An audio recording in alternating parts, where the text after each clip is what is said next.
Let's get out to our guest host. We're delighted to have Jim Rogers, chairman of Rogers Holdings, and he is, of course, the author of the book, A Gift to My Children.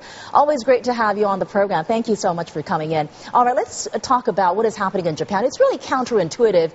The markets expected easing measures. They got it. But ultimately, the reaction is equity sell-off. The yen and the JGBs rally. As an investor, what do you want to hear from the Bank of Japan? What more ammunition do they have to fire? I don't want them to do any more. I don't want them to debase the currency anymore. The fact that they're debasing the currency at all is not good. You heard Trichet say the same thing. We'll debase the euro. You heard Bernanke. Well, Bernanke loves to debase paper money.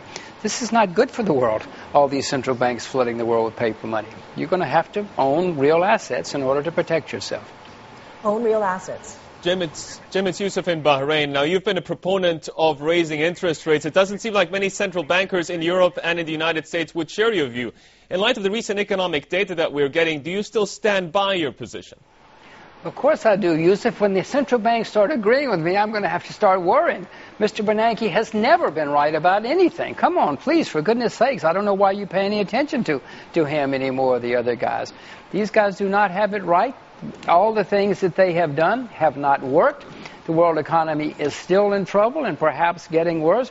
And in the meantime, they've been destroying the saving and investing class, you know, the class of people who save, who pay their bills, who invest for the future. These people are being destroyed.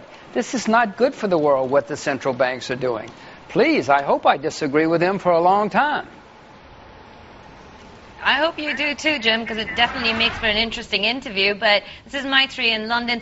Wanted to quickly ask you, of course, if you say that they're not doing anything, we don't have a choice but to listen to them. But we're getting two very distinct messages from Jean-Claude Trichet and then from Chairman Bernanke. Which camp do you think has a little chance of succeeding in what they're trying to do? Austerity or pumping in more money? Well, I think that the Europeans, I'd rather have the Europeans running the U.S. Central Bank than the people running the U.S. Central Bank. At least they know how to try to build for the future. In America, Bernanke just says we'll print more money, we'll spend more money, even though the United States is now the largest debtor nation in the history of the world. Nothing Bernanke has ever said has turned out to be right. Please go back and look up his record, and you will see the man just doesn't understand economics. He doesn't understand finance. He doesn't understand currencies. All he understands is printing money. This is not going to work. Then what is going to work? If what Bernanke has done, nothing is working, then is the court is now the ball in Obama's court, really? Obama's court? Yeah. No, he'll spend more money too. They're both going to spend more money. But Obama doesn't know any better. The things that have worked in the past, Chloe, have been when you go bankrupt, you reorganize, and you start over. You have a painful period for a while, and then you start over. This has been done many times in the past 3,000 or 4,000 years, and that's the way you do it.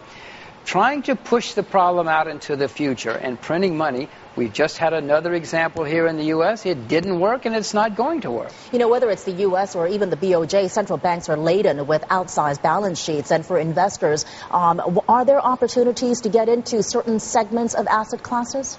You just said it. All the central banks are building up their balance sheets, loading up their balance sheets. That's called printing money in some circles. That's called quantitative easing.